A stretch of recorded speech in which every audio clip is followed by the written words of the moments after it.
Welcome to the Hollywood Highway, the fastest way to get you inside Hollywood. I'm your host, Ada Woolfolk. This week, we're back talking with Donielle Artese about her fascinating dance history and how she's taking her acting career to the next level.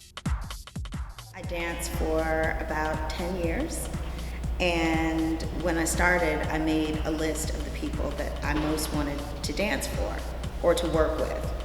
And those people were Michael Jackson, Janet Jackson, Madonna, and Prince. I danced with probably every top artist, and then I got a job with Madonna. She was my first one. And then I got a job with Michael Jackson, second one. Then I got Janet. I was like, oh my God, one more. And then I was on tour and I got a call. Can you come do this video for Prince? I was like, I just left for tour. So I wasn't able to do it. So a few years later, I, have now started to hang out with him a little bit, not closely, but go to his parties. And I don't know if it was conscious, but I guess there was always something that felt incomplete without having him to complete my list. And I just blurted it out, and I had no idea that it would result in actually the best dance job of my life. Being born into the business and after accomplishing her main goals in the field of dance, she decided to return her focus to her original passion, acting. I actually started as an actress as a child. I have a long history in the business. My dad is actually a Motown original, and he is the person who discovered the Jackson 5. So I've been surrounded by music and dance and performance my entire life. As a teenager, I had the same agent as Nia Long and Regina King. And something was telling me, you can act for the rest of your life. Go dance. So I did. And then I just decided, now that I've completed everything on my list, I want to go back to what I started with, which is acting. I met with a publicist because I just finished a movie with Adam Sandler called You Don't Mess with the Zohan. And it was a rather small part, but they put me in the trailer. So everyone was calling me. And so my agent was like, maybe you need a publicist to publicize this. And I was like, all right. So I go meet with this publicist, telling her about the movie, and I was like, I can't stay too long today. I've got this audition for this show, Mad Men, and the publicist almost fell out of her chair. She was like, what?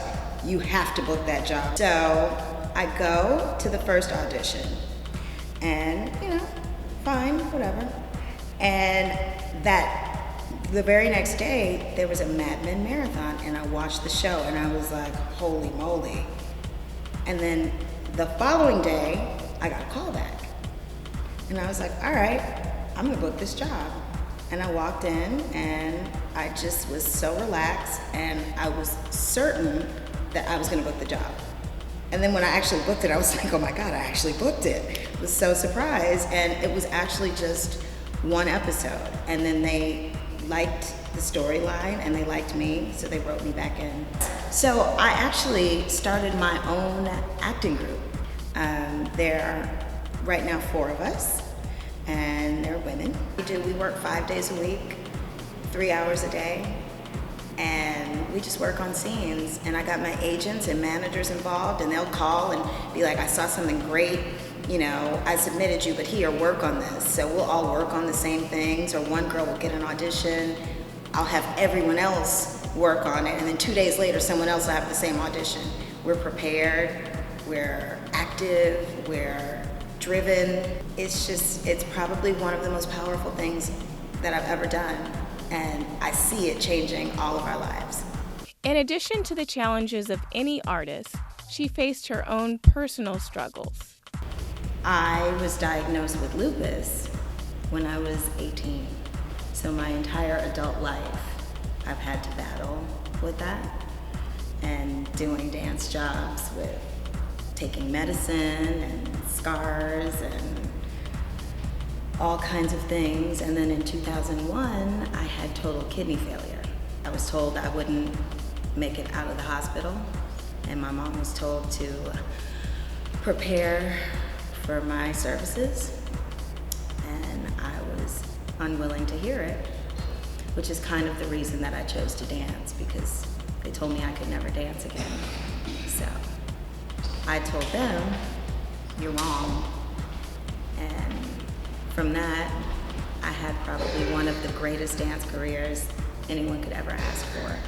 I hope that inspires someone out there to just go for it and don't let anything stop you.